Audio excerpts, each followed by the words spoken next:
এবার আমরা যেটা করব সেটা হচ্ছে গিয়ে উত্তল দর্পণের ক্ষেত্রে প্রতিবিম্ব অবস্থান কোথায় হবে সেটা দেখব।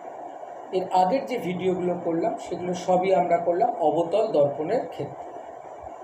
উত্তল দর্পণ, আমি একটা ছবি এঁকেছি। উত্তল দর্পণ, উত্তল দর্পণ মানে এই দিকটা হচ্ছে প্রতিফলক তল, এই দিকটা হচ্ছে ড্যাশ বা শেডের দিয়ে দিয়েছি।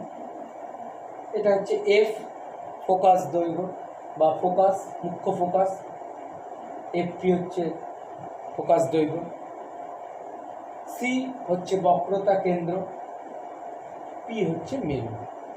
তাহলে এবার বস্তু আমি যদি এই পাশে যে কোনো জায়গায়, এই মেরু থেকে শুরু করে অসীম দূরত্ব পর্যন্ত যে কোনো জায়গায় যদি আমি একটা বস্তু রাখি, তার প্রতিবিম্ব কোথায় গঠিত হবে সেটা আমরা একটু করছি। তাহলে আমি এখানে একটা বস্তু রেখেছি, যে কোনো জায়গায়, আমার নিজের পছন্দ মতো জায়গায় আমি একটা বস্তু রেখে দিচ্ছি। বস্তুর মাথা থেকে দুটো আলোকরশ্মি বের হচ্ছে। একটা আলোকরশ্মি প্রধান অক্ষের সমান্তরাল এসে এখানে আপাতিত হলো, প্রতিফলিত হয়ে এই পাশে চলে গেল। আর আরেকটা আলোকরশ্মি ঠিক এইখানটা এসে ঠিক মনে মনে কেন্দ্র দিয়ে যাবে, এরকমভাবে আমাদের স্কেল ব্যবহার করতে হবে ক্ষেত্রে। এসে কেন্দ্র দিয়ে যাওয়া মানে লম্বভাবে আপাতিত হলো, তাহলে লম্বভাবে আপাতিত মানে ওই পথেই ফিরে যাবে। সেই জন্য আমি এখানে তীর চিহ্নটা এরকম দিয়েছি। এইভাবে এসে আপাতিত হলো, ঠিক এইভাবে ফিরে। তাহলে এবার দেখা যাচ্ছে যে এই পাশে তো আলোকরশ্মিগুলো কোথাও মিলিত হচ্ছে না। তাহলে এবার আমরা পিছনের দিকে কল্পনা করে নিতে পারি বা দর্পণের উল্টো দিকে। তাহলে আলোকরশ্মি আস্তে আস্তে আস্তে আস্তে পিছন দিকে, যেহেতু এটা প্রথম রশ্মিটা দেয় প্রধান অক্ষের সমান্তরাল, তাহলে এটা অবশ্যই ফোকাস দিয়ে যাবে, তাহলে ফোকাস দিয়ে চলে যাবে। আর আরেকটা আলোকরশ্মি যেহেতু লম্বভাবে, তার মানে আলোকের বক্রতা কেন্দ্র দিয়ে যাবে, তাহলে বক্রতা কেন্দ্র দিয়ে ফিরে গেল। তাহলে এইবার এই যে রশ্মি দুটো কোথায় মিলিত হলো, দেখ ফোকাস আর মেরুর মাঝখানে কোনো একটা জায়গায় এই দুটো রশ্মি, প্রতিফলিত রশ্মি দুটো, কিন্তু আমরা যদি কাল্পনিক প্রতিফলিত রশ্মি দুটো মিলিত হয়েছে, তার মানে প্রতিবিম্বটা এখানে গঠিত হলো। তাহলে যে কোনো জায়গায় আমরা এটা নিজেরাই করে দেখতে পারবি, যে কোনো জায়গায় বস্তু রাখি আমরা কিন্তু দেখব যে তার কাল্পনিক প্রতিফলিত রশ্মি দুটো অবশ্যই এই ফোকাস এবং মেরুর মাঝে কোনো একটা জায়গায় মিলিত হবে।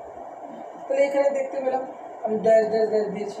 তাহলে কাল্পনিক রেখা দ্বারা যেহেতু আলোকরশ্মি দুটো মিলিত হয়েছে, তাহলে কি হবে, বিম্বটা অবশ্যই অসৎ বিম্ব হবে। তাহলে এবার আমরা প্রতিবিম্ব যে তৈরি হলো সেই প্রতিবিম্বের বৈশিষ্ট্যগুলো লিখে ফেলি। 1 নম্বর বৈশিষ্ট্য, কোথায় অবস্থান, অবশ্যই প্রতিবিম্বটা মেরু এবং ফোকাসের মধ্যে কোথাও অবস্থিত হবে। তাহলে কি লিখবো, অবস্থান কোথায়, মেরু ও ফোকাসের মাঝে, ফোকাসের যে কোনো জায়গায় হবে। সেটা অবস্থান নির্ভর করছে এই বস্তুটা কোথায় রাখছে। বস্তুটা আরও দূরে রাখলে অন্য জায়গা, বস্তুটা কাছে রাখলে, কিন্তু গঠিত হবে সবসময়ই দেখব এই ফোকাস এবং মেরুর মাঝে। 2 নম্বর, বস্তু যেরকম আছে প্রতিবিম্ব সেই রূপ, তীরের মাথা সামনের দিকে, তাহলে এটাও সামনের দিকেই আছে। তাহলে এই প্রতিবিম্বটা হচ্ছে কি বিম্ব, সমশীর্ষ। আমাদের আশা করি আর বলতে হবে না সমশীর্ষ অবশিষ্ট কি। তাহলে 2 নম্বর পয়েন্ট হচ্ছে সমশীর্ষ। 3 নম্বর, যেহেতু কাল্পনিক প্রতিফলিত রশ্মি মানে এই পাশে দর্পণের এই পাশে কোথাও মিলিত হচ্ছে না, আমরা কল্পনা করে নিয়ে পিছনের দিকে, দর্পণের পিছনের দিকে মিলিত হলো, তাহলে অবশ্যই অসৎ বিম্ব। 4 নাম্বার,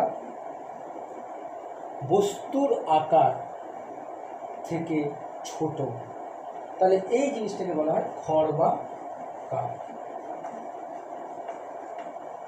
খর্বাকার বা বস্তুর থেকে আকারে ছোট প্রতিবিম্ব। তাহলে উত্তল দর্পণের ক্ষেত্রে কিন্তু ছবি একটাই, যেখানেই বস্তু রাখ, সামনেরা পিছনেরা, মানে এই কাছাকাছি দূরে, যত দূরে যেখানে রাখ, সব সময়ের ক্ষেত্রেই আমরা এই যে 4টা বৈশিষ্ট্য পেলাম প্রতিবিম্বের, এই 4টা বৈশিষ্ট্যই পাবো। কি, অবশ্যই প্রতিবিম্বটা মেরু এবং ফোকাসের মাঝে কোথাও অবস্থিত হবে, অবশ্যই সমশীর্ষ হবে, সমশীর্ষ, যেহেতু কল্পনা মানে বস্তু যেদিকে আছে তার উল্টো দিকে প্রতিবিম্ব তৈরি হচ্ছে, তাহলে অসৎ বিম্ব হবে, কারণ এটা কাল্পনিক রেখা দ্বারা আমরা মিলিত করেছি।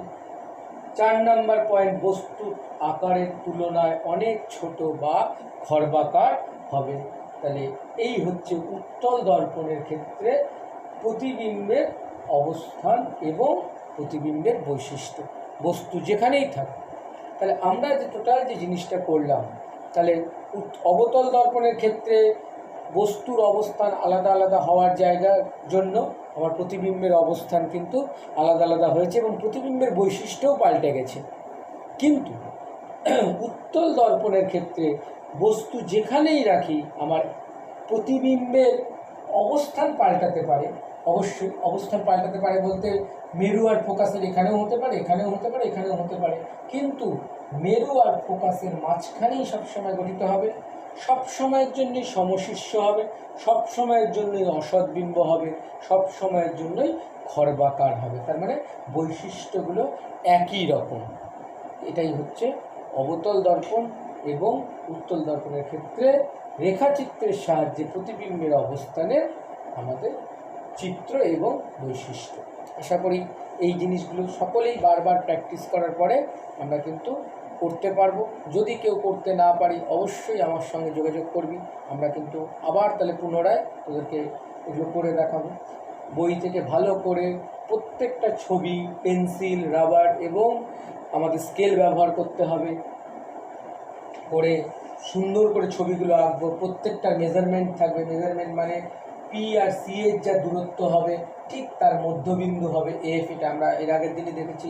কাজে এটা যদি তোরা 10 সেন্টিমিটার নিস তাহলে ঠিক 5 সেন্টিমিটার খানে হবে ফোকাস। এই যে বস্তু রাখবো, বস্তু কখনোই এরকম করবো না যে দর্পণটা নিয়েছি তার থেকে বস্তু, কারণ তাহলে আলোকরশ্মি দর্পণে আর পড়বে না, দর্পণ থেকে বেরিয়ে যাবে। সাপোজ এটা কারণ বলছি আমাদের একটা আয়নার সামনে ছোট্ট আয়না রাখলাম, আমি যদি সামনে দাঁড়িয়ে থাকি আমি কি দেখতে পাই? দেখতে পাই না, কারণ কি আমার আলোকরশ্মি আয়নার মধ্যে না পড়ে আয়নার উপর দিয়ে চলে যায়। তাহলে সেক্ষেত্রে আমাদের কী করতে হবে, বস্তুটা অবশ্যই এমন একটা হাইট বা নিতে হবে ছবিটার জন্য যাতে বস্তু থেকে নির্গত আলোকরশ্মিগুলো দর্পণের মধ্যেই পড়ে এবং দর্পণ থেকে প্রতিফলিত হয়ে আমার চিত্রগুলো আমরা অঙ্কন করতে পারি। ঠিক আছে সকলে? তাহলে এই হচ্ছে আমাদের রেখাচিত্রের সাহায্যে প্রতিবিম্বের অবস্থান নির্ণয়।